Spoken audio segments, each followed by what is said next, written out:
जय हिंद बच्चों, नमस्कार। मैं हूं अमन शर्मा और आप सभी का मैथ्स एनालिसिस में स्वागत है।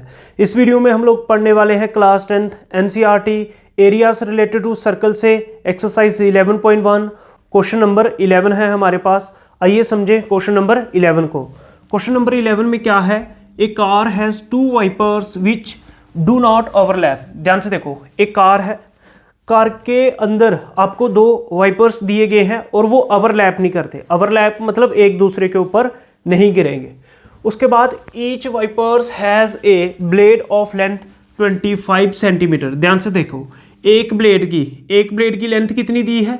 25 सेंटीमीटर। बोलो बात समझ में आ रही है? ठीक है। उसके बाद sweeping through an angle of 115 degree, 115 degree तक वो एंगल स्वीप कर पा रहा है वो ब्लेड। बोलो बात समझ में आ रही है? ठीक है।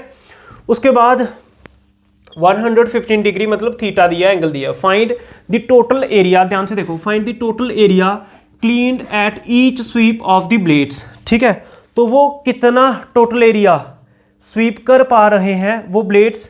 ठीक है, बात समझ में आ रही है? ध्यान से देखो क्या मतलब हुआ इसका। ध्यान से देखो, जैसे यहां पे बना लेते हैं।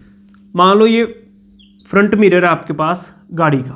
ठीक है, अब यहाँ पे वो वाइपर्स लगे हुए हैं, दो हैं। ठीक है, ये फर्स्ट बना रहा हूँ वाइपर्स। ठीक है, ऐसे थोड़ा सा हाईलाइट कर देता हूँ। ऐसे दो वाइपर्स हैं। ठीक है, ये दूसरा। अब ये क्या कर रहा है वाइपर? ध्यान से सुने, इस तरह से स्वीप कर पा रहा है। बात समझ में आ रही है? कुछ इस तरह से, कुछ बात समझ में आ रही है? ऐसे ही ये भी स्वीप कर रहा है। कुछ बात समझ में आ रही है? एक साथ दोनों कुछ इस तरह से, और ये ओवरलैप नहीं कर रहे एक दूसरे पे।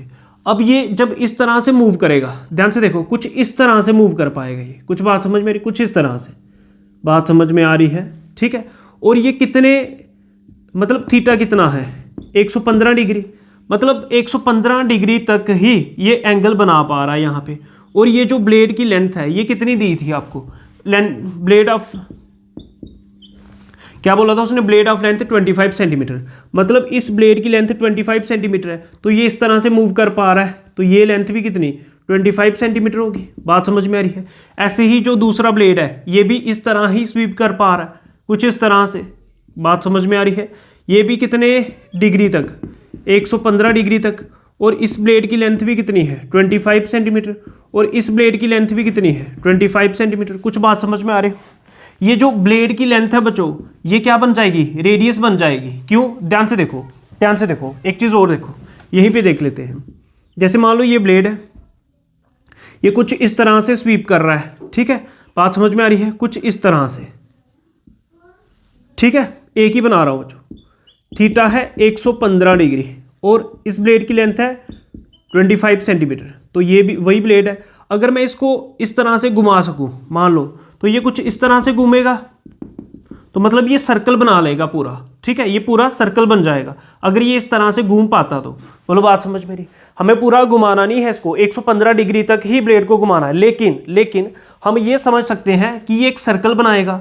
और अगर यहाँ पे रेडियस 25 सेंटीमीटर है, ये भी रेडियस 25 सेंटीमीटर है, तो इसका मतलब ये सेक्टर बन रहा है। ये दोनों रेडियस हो गए, ये आर्क हो गई सर्कल की। अगर आप देखें, इसके बीच में एंगल दिया है, ये दोनों रेडियस, ये आर्क के बीच में आने वाला एरिया ऑफ सेक्टर। बात समझ में आ रही? उसने यही बोला था कि अगर ब्लेड की लेंथ 25 सेंटीमीटर है और वो 115 डिग्री तक ही ब्लेड एंगल को स्वीप कर पा रहा है, एरिया को स्वीप कर पा रहा है, तो मेरे को ये बताओ, बोलता ये दोनों टोटल कितना एरिया स्वीप कर पाएंगे एक बार में।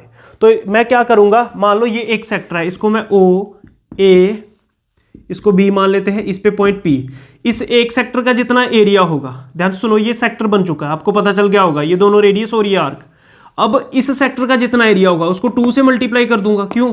क्योंकि जितना इस सेक्टर का एरिया होगा इतना ही इस सेक्टर का एरिया होगा।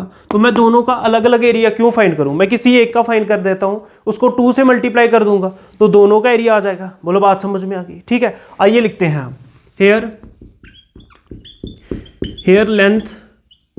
Hair length of blade. ठीक है, ब्लेड की लेंथ जो थी वो क्या हो जाएगी? इक्वल्स टू, यही रेडियस होगा, equals to radius of circle. कुछ बात समझ में आई? जिसको मैं R से लिख रहा हूं, तो रेडियस कितना हो गया? 25 सेंटीमीटर। दैट इज, मैं शॉर्ट में लिख देता हूं, रेडियस मेरे को मिल गया 25 सेंटीमीटर। कुछ बात समझ में आ गई? उसके बाद एंगल उसने आगे ही दिया, थीटा कितना दिया है 115 डिग्री। बात समझ में आ रही है। देखो लेंथ उसने ये दी थी और उसने बोला था sweeping through an angle of 115 degree angle तक, ठीक है। Find the total area cleaned at each sweep of the blades, ठीक है। ईच स्वीप में वो कितना एरिया वो स्वीप कर पा रहे हैं, ठीक है, कितना एरिया क्लीन कर पा रहे हैं। तो एंड में लिखोगे नाउ टोटल